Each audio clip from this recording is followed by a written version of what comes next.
Welcome to another installment of Rochelle's Daily Wire Video Edition. I am Bill Rochelle, Editor-at-Large of American Bankruptcy Institute.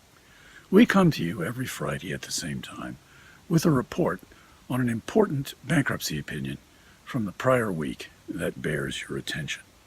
This week, we go to the Ninth Circuit and a case called Transwest Resort Properties. The Ninth Circuit, in my view, is a little bit like my children. Sometimes they are very, very good, and sometimes they are horrid. In the situation of the Transwest case, there were two very important Chapter 11 issues that the court decided. One of them, I think, is really quite correct, and the other half of the opinion is, shall we say, controversial and raises issues that will be debated probably for years to come. The first, and I think less controversial decision, has to do with the 1111B election. That occurs when a secured lender whose lien is underwater elects to have the entire claim treated as secured so that eventually, when the modified mortgage matures, the lender would have the right to be paid in full. In this case, the lender, being crammed down on, contended that the plan had to include a due-on-sale clause where, if the debtor sold the property before maturity of the mortgage, the lender would then be paid in full, or at least have the right to be paid in full and foreclose. In any event, the Ninth Circuit upheld the bankruptcy court and said that nothing in Chapter 11 or elsewhere in the bankruptcy code requires having a due-on-sale clause. The second issue, as I said, is a bit more, perhaps quite a bit more controversial.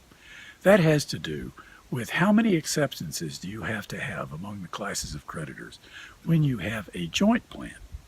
In this case, there were 5 debtors, and in 2 of the debtors, there was not an accepting class. The question was it sufficient to have one accepting class among all 5 of the debtors? Here again, based on the issues that were raised in the lower court and on appeal, the Ninth Circuit held unanimously that it is sufficient to have one accepting class among all of the 5 debtors. However, there was a concurring opinion that puts a big question mark by the court's holding. Here's how the concurring judge came down.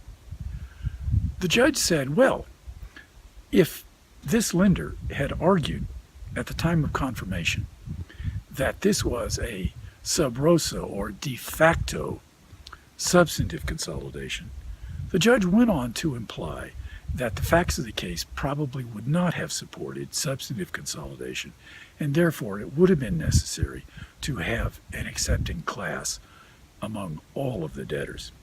I think the judge may not have pushed the analysis far enough because, in my experience with joint plans, bankruptcy courts always determined whether there are all of the creditor protections under Section 1129 provided to all of the consolidated debtors, and in particular, the best interest test.